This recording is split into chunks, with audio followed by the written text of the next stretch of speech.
memperbanyak istighfar, secara khusus masalah istighfar. Karena ada sebuah hadis Nabi SAW yang berbunyi, bisa saja rezeki seorang hamba tertahan, ya, ditahan oleh Allah, belum dikasih, ditahan dulu karena dosa yang dia lakukan. Karena dosa yang dia lakukan. Jadi dosa itu bisa menahan. Bisa saja kita mau coba masuk proyek gagal, coba istighfar kepada Allah SWT. Kan? Jadi memang ada dosa yang mengganjal, intinya begitu. Pernah ada 3 orang datang kepada Hasan Basri rahimahullah, seorang ulama tabi'in yang masyhur. Datang 3 orang ini, dan Hasan Basri ini juga terkenal dengan kesolehannya.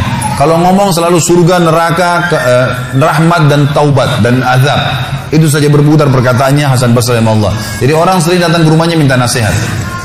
Ada 3 orang datang satu hari antri di rumahnya. Yang satu masuk mengatakan, wahai imam, wahai kiai, wahai ustaz, saya sudah lama menikah dengan istri saya ini, tapi belum dapat anak. Sudah 10 tahun nikah nggak dapat anak.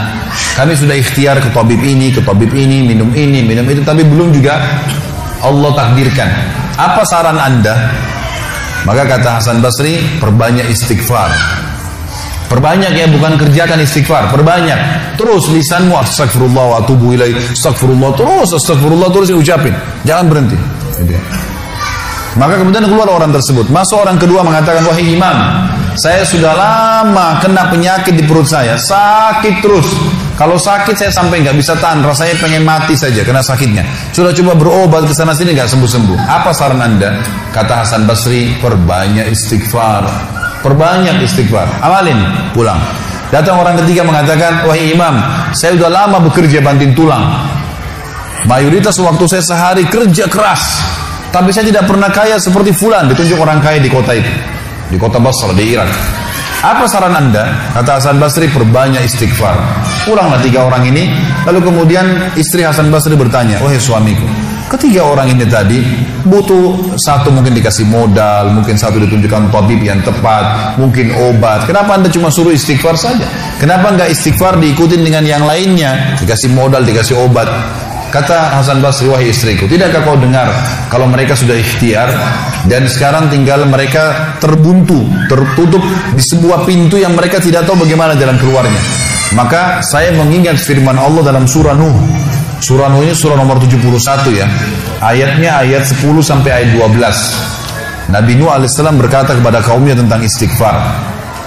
Surah Nuh surah nomor 71 ayat 7 ayat 10 sampai ayat 12. A'udzu billahi minasyaitonir rajim, faqultu astaghfiru rabbakum innahu kana ghaffara yursilis samaa 'alaikum midrara wa yumdidkum bi amwalin wa banin wa yaj'al lakum jannatin wa yaj'al lakum anhara.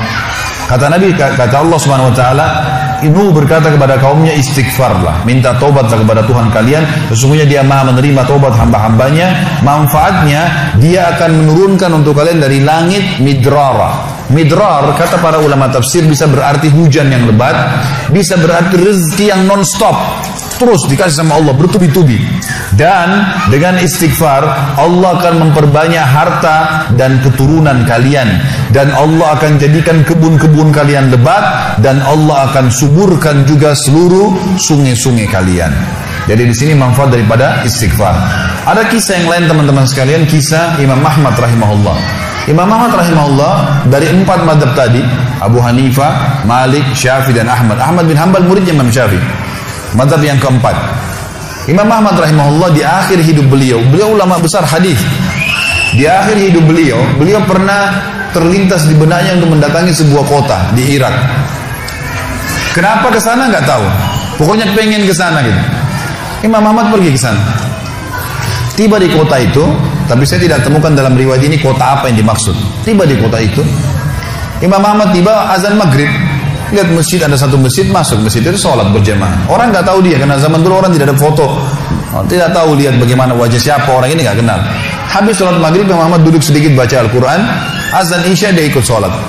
Selesai Isya, Imam Ahmad pergi ke pojok masjid, mau geletak tidur. Marbot masjidnya datang, dekatin. Wahai syekh. Syekh ini dalam bahasa Arab 3 artinya. Bisa satu dari 3. Bisa orang tua, syekh. Bisa orang alim, bisa orang kaya. Jadi tidak selamanya kalau antum dipanggil di Saudi syekh dianggap orang alim gitu. Bisa saja orang tua gitu kan.